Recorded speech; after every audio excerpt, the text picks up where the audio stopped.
Hai semuanya, ini gue Live Me Today. Fakta yang terlewatkan di kasus Setiabudi 13. Gue sebenarnya sudah membahas kasus ini di channel gue yang lain, tapi ini adalah versi lain yang lebih komplit. Kalau kalian yang udah tahu tentang kasus ini dan mendapati ada kesamaan, jangan ngambil dari konten gue ini. Sombong amat.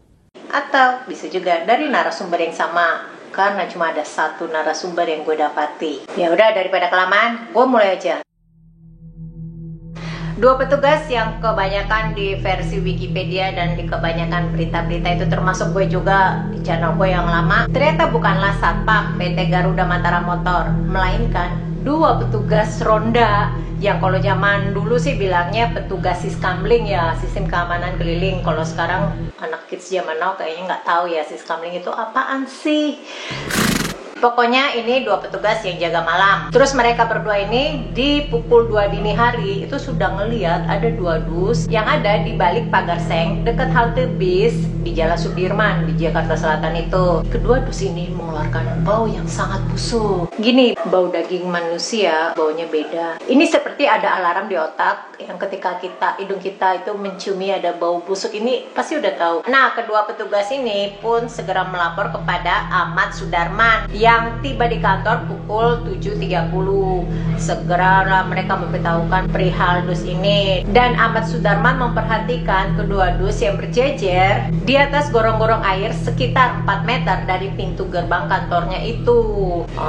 Sayangnya nggak ada informasi status Ahmad Sudarman di PT Garuda Mataram Motor ini. Dan gue juga bingung dengan kalimat yang ini ya. Dua dus dilihat ada di belakang pagar seng dekat halte bus, berjejer di atas gorong-gorong 4 meter dari pintu gerbang kantornya ini, PT Garuda Mataram Motor ini. Kalau halte zaman dulu, itu di foto-foto zaman dulu itu bentuknya seperti ini, walaupun ya nggak semua halte sih bentuknya sama ya. Tapi anggaplah seperti ini karena ini juga di perkotaan. Terus dus-dus ini posisinya ada di mana sebenarnya? Di atas gorong-gorong atau di belakang pagar besi itu? Kalau di belakang pagar besi berarti kan ada masuk di halaman gedung ya? Atau di atas gorong-gorong? Kalau di atas gorong-gorong ya berarti di depan kantor.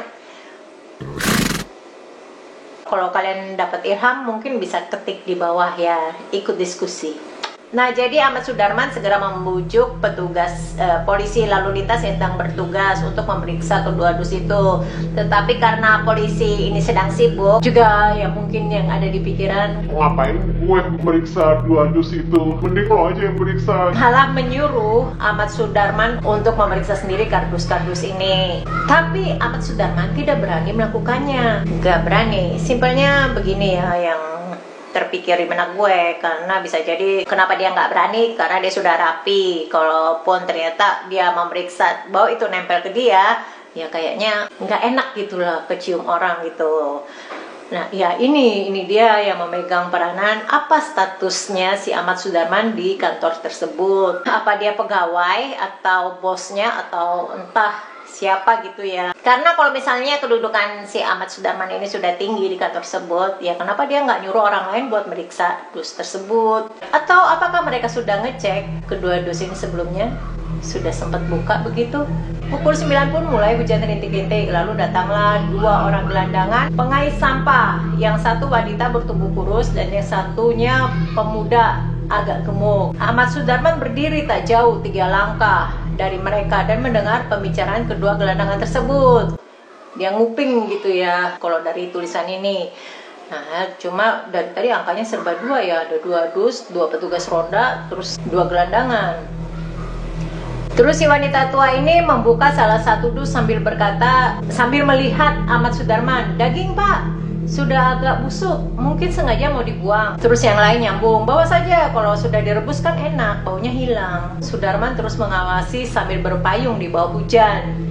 Katanya dia nguping ya, tapi kok wanita ini noleh ke Ahmad Sudarman.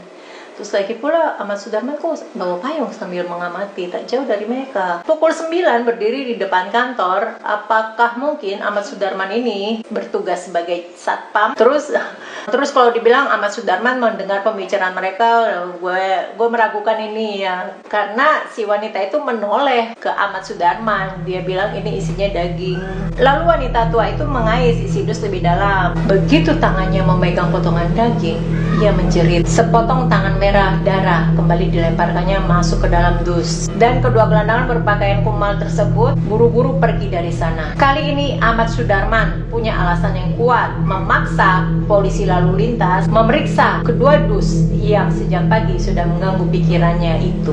Ia juga mengajak petugas jaga yang bernama Ade Sumarna yang mula-mula mencurigai dus itu melapor polisi lalu lintas yang bertugas di pertigaan Jalan Setiabudi. Barulah pukul 10 polisi datang memeriksanya. Gantian, kali ini gue yang bingung nih. Ade Sumarna ini salah satu petugas jaga yang malam-malam itu menemukan kedua dus ini, atau petugas jaga yang lain yang udah curiga sama isi dus ini? Apa udah periksa isi dus ini? Dr. Abdul Munim, ahli patologi forensik yang kita semua tahu siapa ya, pada saat kejadian itu tengah berada di kantornya ketika polisi memberitahu penemuan 2 buah dus berisi potongan tubuh manusia yang sudah membusuk di Jalan Sudirman. Tadi pertigaan Jalan Setiabudi ya, sekarang Jalan Sudirman bilangnya. Ya sama aja sih, nggak beda jauh gitu loh dari situ. Sebuah dus berisi kepala manusia laki-laki yang masih utuh bercampur dengan potongan-potongan tulang. Dari dus lain ditemukan potongan kemaluan, sayatan daging, perut, dan kulit. Dikuliti ini.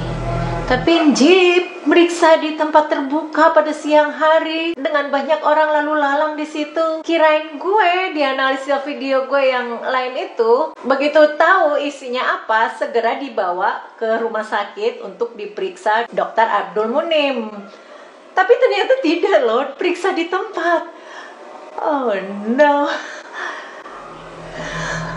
Terus di rumah sakit RSCM, Munim merangkai potongan-potongan tersebut bagaikan puzzle. Dapat dipastikan laki-laki yang tidak disunat, tingginya 165 cm, kulitnya bersih, agak gemuk dan tegap. Kepalanya utuh, rambut hitam lurus agak gondrong, hidung pesek, mata coklat kehitaman, ada tai lalat di dagu dan pipinya bulat. Terus giginya tersusun bagus, gigi bungsu belum tumbuh. Munim perkirakan usianya 18-21 tahun. Korban dimakan dari belakang oleh pembunuhnya. Tidak ada tanda-tanda perlawanan, tapi ada bekas tusukan benda tajam. Waktu kematiannya Sabtu malam 21 November hingga Minggu dini hari 22 November. Menurut Dr. Munim, pelakunya punya banyak waktu dan memiliki pengetahuan anatomi. Dan pelakunya orang yang mempunyai kelainan orientasi dan latar belakang cemburu atau persinahan. Sudah ratusan orang datang tanpa memberi informasi yang berarti. Nih termasuk majalah Tempo sendiri ya yang gue ambil sumbernya ini. Karena penemuannya ini tanggal 23 November 1981, tetapi berita ini baru diterbitkan 5 Desember 1981. Jadi sudah skip satu edisi dulu baru terbit. Sampai-sampai ada yang mengaitkan korban ini dengan Sim Leong Chun yang tinggal di kampung, yang kehilangan anaknya Chin Lian si jagal babi sejak tanggal 21 November menghilang. Sepintas tanda-tanda korban yang dicincang itu memang mirip Chin Lian. Tetapi beberapa hari setelah penemuan 2 dus ini, Chin Lian tiba-tiba muncul di Komdak Metro Jaya. Ternyata Chin Lian ini menghindar bersembunyi di rumah bibinya yang ada di Lampung karena mau menghindar dari tagihan utang pedagang babi. Dan hingga kini kasus ini menjadi kasus beku. Banyak orang yang menyebutnya menjadi pesona 13. Tak lama setelah kasus ini ditemukan ada mayat seorang wanita di Hotel Saijaya yang tidak jauh dari penemuan 2 dus ini. Wanita yang bernama Sari Dewi Hadiati yang sudah gue bahas juga kasusnya ada di sini. Tapi nanti gue juga mau bahas sendiri kok di channel baru gue ini. Jangan lupa like dan subscribe. Stay safe and stay healthy.